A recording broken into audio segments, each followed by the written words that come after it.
रंगी रंगे रे श्रीरंगे काय बोलला असे पतंगे बाबा याच्यामध्ये रंगून जाऊ नको तर तू भगवंताच्या नामस्मरणामध्ये रंग. तुम्हाला रंगायला जमतं पण कुठं दुसऱ्याच्या वरातीत रंगून जायला जमतं. आता तर वार लयच वेगळे महाराज. उगा तर तुम्ही टाळकरी माळकरी हार्मोनियम पर्यंत आलाय नाहीतर लय हवाय आता लोकांची. कस काय माणसं झोपेती वाटत येऊन येऊन येणार कोण पाठ 3 वाजता. वा वा वा पाठ 3 वाजता येऊन येऊन येणार कोण असं बायको म्हणते झोपित जागा व्हा. बोलच काढलं बघा त्याने. अला का तिकडे ते सदस्य झोपले ती घरी निवांत गोदाड्यात. तू काही तू बिनकामाचं 3 वाजल्यापासून पाठ. 4 वाजता आंघोळ करून देवपूजा करून पाराव तयार का इलेक्शनला. ते वार इलेक्शनचं निवडणूक प्रचार करायचा. अरे पण त्यांना येऊ दे ना उमेदवार तुझ्यापर्यंत का त्याच्याच घरी तू जातोय. गरज त्यांना का तुम्हाला आज त्याच्या किती दिवसाचा वार आहे बरं तुम्हाला ती ओळखत्याल. मी आता इथं काय इलेक्शनचं काय सांगायला गमत सांगतोय मी. त्याच्यामध्ये तुम्ही गुंतून काय बरं आता मला सांगा आपल्यासारखे गावातले लोक असतात ना महाराज. बरं तुम्हाला एखादा आमदार सगळं दिल ती काय तुम्ही त्याला काय मागा डोंगरात पाणी मागा तरी दिल नाही म्हणणार नाही ती. शेवट त्याला फक्त म्हणा असं करा यंदाच्या वर्षी मीच उभा राहतो. बघा तुम्हाला ती जवळ उभं करते का लखा सगळं देतो पण माझी जागा मागू नको तू. हा पण संतांचं कसं आहे आपणासारखे करीती नाही काय वेळ तयार लागे तुमच्यासारखं तुम्हाला बनवून टाकणार. आता गावबाला काय येत होतं राहिलेलं रामायण त्यांनी पुरं केलं. त्यांनी फक्त नातराय सांगितलं लिह म्हणलं येत ना पुढचं रामायण ओळखू येत नाही कुणी लिहिलंय ते सुद्धा आपणासारखे करतात. पण त्या परमार्थामध्ये रंगा इकडं नका रंगू. हे तुम्हाला 4 दिवस खाजय सगळं. हा कुठं मरून पडलं तर परत कोण बघायला सुद्धा येणार नाही तुम्हाला. फक्त 5 तारीख होऊ द्या 6 तारखेला तुम्हाला कोण विचारत नाही का इलेक्शन आहे तोपर्यंत लय तुम्हाला जपणार आहे.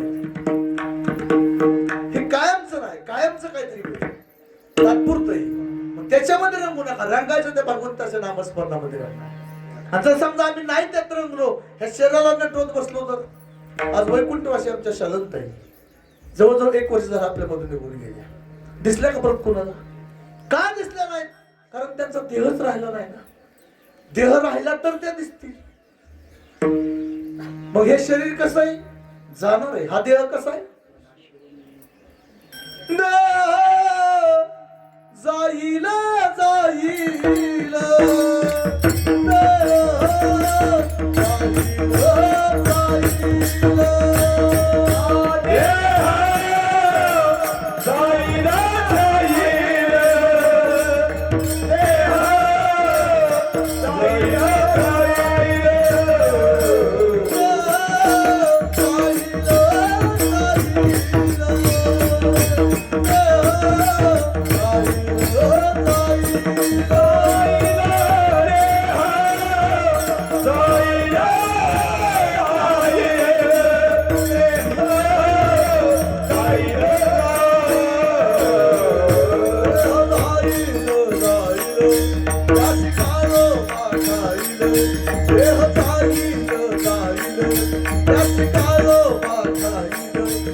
जाईल अरे आपल्यावरती कोणतरी टपलंय. घडी काळ वाट याची पाहिजे. अजून किती आहे अवकाश आणि तिथं काय तासाने 2 तासाने वाट बघत नाही. घडी माशी पाकडे तो हे सरे. माशीला पंख हलवण्यासाठी काही 4-2 तास लागतात का? किती वेळ लागतो? पंख दिसत नाही ते हलवायला लागले. पण तेवढ्यामध्ये हे सगळं संपणार आहे आपलं. तुम्ही आमचं ऐका, अगर नाही ऐका पण जावं हे लागणार. हे जरी नाही काल तरी दुसरा येईल. हे जरी नाही काल, हे जरी नाही काल बघ दुसरा येईल. हे जरी नाही काल,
हे जरी नाही काल तरी दुसरा येईल. सरते शेवटी कशाला याला काळ बांधून नाही का तो वाट बघतोय.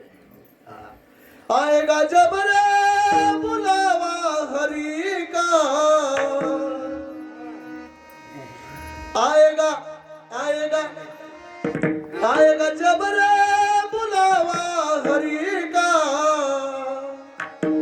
छोड़ के सब कुछ जाना पड़ेगा.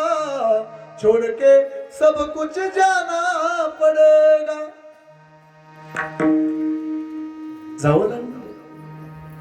नाम हरि का साथ जाएगा और न कुछ तू ले पाएगा. नाम हरि का साथ जाएगा और न कुछ तू ले पाएगा. फक्त बरोबर जाणार आहे नाम, दुसरं काही जाणार नाही. आणि फक्त त्याच्यासाठीच दिलं गेलं आहे. आउट हात का मानव दे अल्लाह ने तुझे दिया.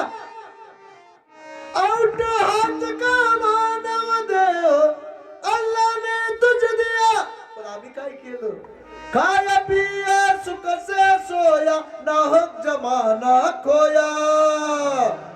खाया पिया सुख से सोया, खाया पिया सुख से सोया नाहक जमाना खोया.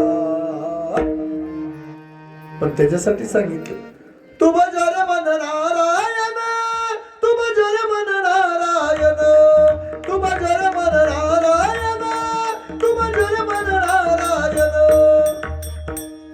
म्हणून बाबांनो सांगितलं आउट हात का मानव देह अल्लाने तुझे दिया. त्या भगवंताने दिलेला आहे. पण काय घेतलं ते म्हणे तुझ्याकडून? काही नाही हो घेतलं, काही नाही. पोराबाळासाठी आयुष्यभर करतोय आपण, आयुष्यभर करतो, तरी सुद्धा अंतकाळ आपला चांगला होईल याची गॅरंटी. भारतामध्ये वृद्धाश्रम जास्त आहेत महाराज. वृद्धाश्रम कशासाठी? आज मला वाटतं ते कुठलं लातूर का काय गाव आहे ना, त्या लातूर गावामधला किस्सा आहे बाबांनो. डॉक्टर धामणगावकर काय त्यांचं नाव, तेच का काहीतरी असंच नाव आहे त्यांचं. असू द्या, काही नाव असू द्या त्यांचं. मुलाबाळांना खूप शिकवलं, खूप अगदी मोठं केलं. MD डॉक्टर ऑफ मेडिसिन, खूप तज्ञ झाले. पण परदेशात गेले. इथं नवरा बायको दोघच राहिले. आयुष्यभर डॉक्टर दवाखाना केला आयुष्यभर. आणि शेवटी परदेशात गेली मुलं. आणि एक दिवस आई गेली, डॉक्टरची मुलगी बायको गेली. मग यांनी सांगितलं, अरे मुलांनो, तुमची आई सिरियस आहे, जरा बघायला या. हो आजोबा, पप्पा वेळच नाही हो, खूप कामं भरपूर आहे तुमच्या पाठीमागे, परदेशात आहे, आम्ही कसं येऊ शकतो. नाही. अरे पण आता 2 दिवसात जाईल कदाचित. नाही नाही नाही, आम्ही येतोच परत. आणि 2 दिवसात ती आई गेली. आणि गेल्यानंतर परत कळवलं, अरे आई गेली, आता तरी या. आणि त्यावेळेस तिकडून उत्तर आलं, पप्पा आम्ही तरी काय करणार आहे आता, नश्वर देह जाणारा देह, तू देह जाईल काय शेवटी आम्ही तरी येऊन काय करणार आहे, तुम्ही ओळखून टाका. वडिलांना वाईट वाटलं, अरे ह्या आईने हाताचा पाळणा करून माझ्या मुलांना जपलंय, पाळणा करून. आणि आज परदेशात गेली, पैसा, अरे पैसा काय त्या पैशाला, खाऊन पण सुखी आहेत ना, एवढा पैसा भरपूर झाला. दुसऱ्याच्या घरी भीक मागायला लागू नये एवढा पैसा असला ना तरी बस. पण आम्हा पैसा कमवला, मोठे डॉक्टर वगैरे करून ठेवले त्यांना. आणि शेवटी ते गेले. आणि गेल्यानंतर सुद्धा ती नाही आली आणि ओरडले. आपण आता ह्याला सांभाळायला कोण आहे, डॉक्टरला कोणच नाही, पैसा आमाप पैसा होता. पण दुसऱ्यांनी सांभाळणं, घरच्या लोकांनी सांभाळणं फरक केला. शेवटी तो अनाथ आश्रमामध्ये गेला. आणि अनाथ आश्रमामध्ये राहिल्यानंतर तिथं त्याची व्यवस्था चालू झाली. आणि शेवटी एक दिवस हे शरीर ते जाणारच आहे ना, शेवटी त्यांचीही जाण्याची वेळ आली. आल्यानंतर तो अनाथ आश्रम चालवणारा व्यक्ती त्याने फोन करून सांगितलं, अरे बाबा तुमचे वडील आता कदाचित 2 दिवसाची सुट्टीत, मग तुम्ही आलं तर बरं होईल. नाही म्हणले, आम्हाला वेळ नाही यायला. बरं मग बघू झाल्यानंतर काय असेल ते असेल. झालं. शेवटी ते 1 दिवस गेले. आणि गेल्यानंतर यांनी कळवलं, अरे ते गेले, आता तरी या. काय म्हणले, आम्ही येऊन करणार आहे, तुमचं तुम्ही ओळखून टाका. पण इथल्या गावातल्या लोकांना असं वाटायचं की आता आई गेली त्यावेळेस आले नाहीत, हे आलेलं आलं तर कमीत कमी आता तरी. मग गावातल्या लोकांनी 4-2 वेळा फोन केल्यानंतर त्यांनी सांगितलं, आता मला परत फोन करू नका, त्याचं काय करायचं तरी करा, आम्हाला सांगू नका. म्हणजे विचार करा, एवढी कष्ट खाल्ली त्या मुलांसाठी, पण अंत काळानंतर आपल्याला जवळ कोणच येणार आहे का? आलं का कोणत्यातलं एक तरी? कोणी सुद्धा आलं नाही महाराज. म्हणून आपल्याला एक दिवस जावंच लागणार आहे. अशी शिदोरी कमवून ठेवा की ती नंतर उपयोगी येणार आहे. म्हणून हे जरी नाही का आलं तरी दुसरं शेवटी काळ तुम्हाला एक दिवस बांधून नेणार, बांधून 100% नेणार. म्हणून सांगितलं, आऊट हात का मानव देह, अल्लाने तुझे देवे दिला देह, भजना को म्हणतात, भजन करा. पण आपण फक्त तो भोजनासाठी वापरला, भजनासाठी नाही वापरला. ह्या संत महात्म्यांनी काय केलं, मला फक्त देव मिळवला. पण आपण त्याच्यासाठी, ज्याच्यासाठी आपल्याला देह दिलाय ना, त्याच्यासाठी वापरणार. अरे हा देह का तुम्हाला सहजासहजी मिळेल असं वाटतं का? पावला देह का गटाळीने, न घडे उपाय घडवाले. हा देह जर सहज मिळत असता तर ते स्वर्गातले अमर, स्वर्गीचे अमर इच्छिता ती देवा, मृत्यूलोक हवा जन्मा. बर जन्म मिळाल्यानंतर ते म्हणतात, आम्ही करील काय, तर नारायण नामे होऊ जीवन मुक्त, त्या भगवंताचं नामस्मरण घेऊ आणि मुक्त होऊ. पण आपण आपलं काय झालं, मुक्त होता परी बळे झाला बद्ध, घेऊन या छंद माझे हे सगळं माझं. पण बाबांनो तसं चालणार नाही. म्हणून हा देह जाणार आहे. हा देह कसा आहे, नाशिवंत आहे. नाशिवंत देह जाणार, सकळ आयुष्य खातो काळ साव. म्हणून तुम्ही काय करा, क्षण हाची करावा विचार, तरावया पार भवसिंधू. म्हणून सांगतात की बाबांनो, रंगी रे श्रीरंगी, काय बोलनाशी पत्र, शरीर जायाचे ठेवणे धरिशी अभिलाष झाली. परत सांगितलं, नव्हे तुझा हा परिवार द्रव्यदारा क्षणभंगू. हा परिवार आपला आहे का? तुम्हाला मी सांगू, जेवढं तुम्हाला डोळ्याने दिसतंय तेवढं सगळं नाश पावणार, सगळं नाश पावणार आहे. डोळ्याला दिसतंय तेवढं नष्ट होणार आहे. पण जे दिसत नाही ते खरंय, ते नाश न पावणार. आणि आपण नाश पावणार आहे ते सगळं आपलंसं करतोय, आणि जे नाश कधीच न पावणार आहे त्याच्याकडे आपण जात नाही. बघा, डोळ्याला जेवढं दिसतंय तेवढं सगळं नाश पावणार आहे, आणि त्याचा आपल्याला उपयोग बी नाही उपयोग. आणि ज्याचा शेवट नंतर उपयोग आहे तो दिसत नाही, पण ते खरंय, पण आपण खोट्याच्या पाठीमागे धावतो. देव दिसतोय का आपल्याला? नाही. ही हवा दिसती का? नाही दिसत. मग हवा नाही का? बरीच लोक म्हणतात देवच नाही हो. पण ठीक आहे, तू देव नाही असं मान्य करतो, आम्ही मान्य करू. पण तू श्वास घेतोय ना, हो घेतो. म्हणजे काय घेतो? हवा घेतो. मग हवा दिसती का? नाही दिसत. मग असं करतो, नाक तोडून थोडं दाब आणि जगून दाखव. अरे हवा दिसतच नाही ना, पण ती सत्य ना. सत्य तू, सत्य तू, सत्य तू विठ्ठला. तसं देव सुद्धा खराच आहे. तुका म्हणे तुझी खरा. पण आपल्याला हे समजत नाही. पण आपण दुसऱ्याच्या पाठी ऐसे का हो न करा काही, पुढे नाही नाशच्या. कोणाला शरण जायचं सांगितलं आपल्याला? विश्वंभर शरणागत भूत जात वंदो. त्या पांडुरंग परमात्म्याला शरण जा. आज आपल्यामधून वैकुंठाशी शरणबाई गेले. जोपर्यंत आयुष्य होतं तोपर्यंत त्यांनी काय कमवलंय ना, तेवढंच कमवलं. आता आयुष्य देह, या देहातून आत्मा निघून गेला, तुमचं आयुष्य संपलं, परत तुम्ही काय कमवसाल? मग परत म्हणायचं हे विठ्ठला दुःख वाटे. कधी? अंतकाळ जवळ आल्यानंतर. कोणच तुम्हाला ओळखत नाही त्या टायमाला. पण बाबा जाऊ द्या, आजपर्यंत जाऊ द्या, बरे वेळ झाले, आजवरी नाही पडलो मृत्यूची हारी. वाचून आलो येतोरी, उरले ते हरी तुम्हा समोर. आता तरी पुढे हाची उपदेश नका करू नाश आयुष्याचा. हे सांगणार कोण आहे? संत महात्मे. लागून या पाया विनितो तुम्हास, करे टाळी बोला मुखी नाम. याच्यामध्ये तुम्ही गुंतून जाऊ नव्हे तुझा हा परिवार. म्हणजे याचा अर्थ काय? बायका पुरुष सोडून द्यायची का? असं मी नाही सांगितलं की बायका पुरुष सोडा. प्रपंचही करा.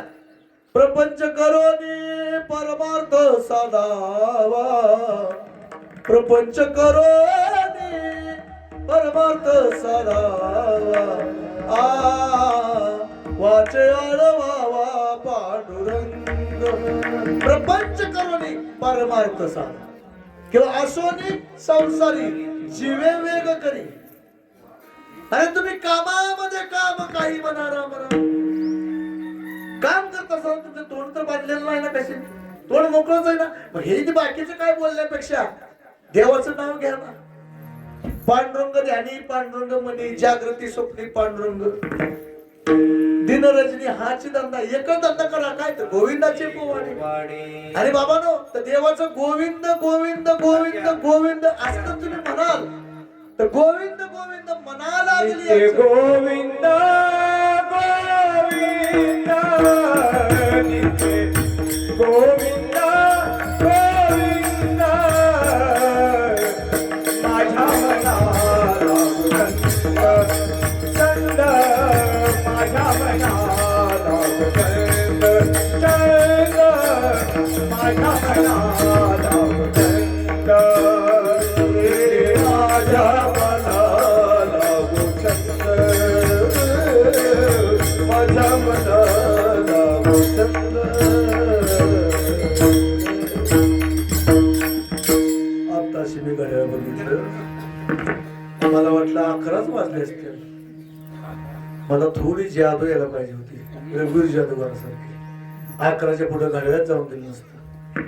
एवढा समाज शांततेने तुम्ही कीर्तन ऐकताय, अगदी मंत्रमुग्ध चाललेले. मग ह्याच्यामध्ये रमून जायला सांगितलं आपल्याला. मना लागायला छंद कोणता पाहिजे? तो गोविंद गोविंद. त्याचा जर छंद लागला आणि सतत तुम्ही गोविंद गोविंद गोविंद म्हणा लागली या छंद, मग गोविंद ते काय भेद नाही देवातया. म्हणून त्याच्या नावामध्ये रंगा. आणि म्हणून मला सांगतात की रंगी रंगेरी श्रीरंगी काय भुललासी पतंगे बारा वाजत आले.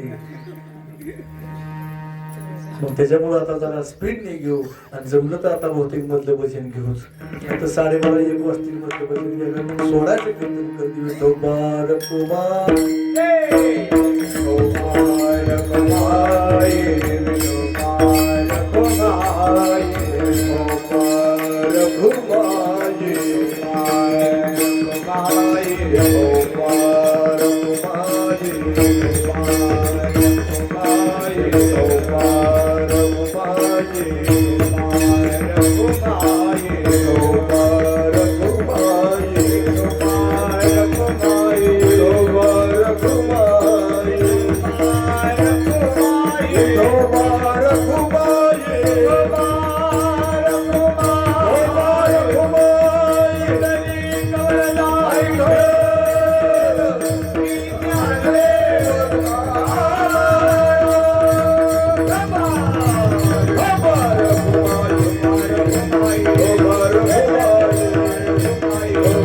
रघुवर